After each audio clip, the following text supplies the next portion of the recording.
Gordon je velká parní lokomotiva, která táhla Express nástroje Sodor už několik let. A nejstarší lokomotiva na ostrově Sodor, kromě Edwarda samozřejmě.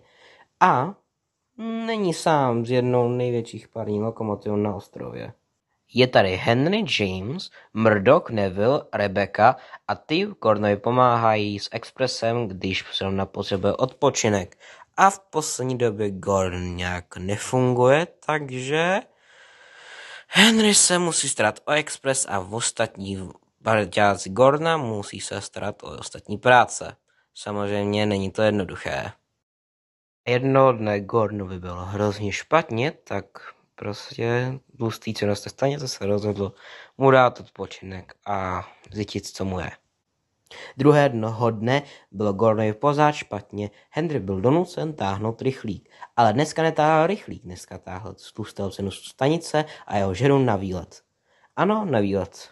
A Henry byl hrozně šťastný, Gordon byl smutný, protože na to se hrozně těšil, na tu práci, ale Henry mu slíbil, že se o to dobře postará.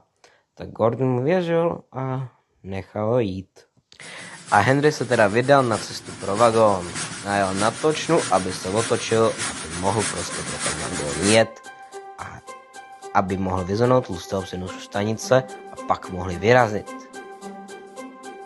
Henry odpustil páru a jel.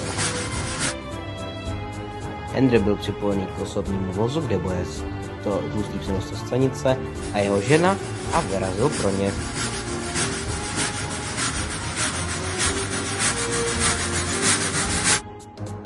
Henry si cestu užíval, jako kdyby to netáhl po několika letech. Ano, je to pravda, už Express netáhl několik let. Obzvlášť osobní Express, kde byl tlustý přenos stanice a jeho žena nebo jeho matka. Henry profesor stanicí a byl rád, že už má nový tvar, aby mohl dosáhnout takové rychlosti, jako nikdy dřív.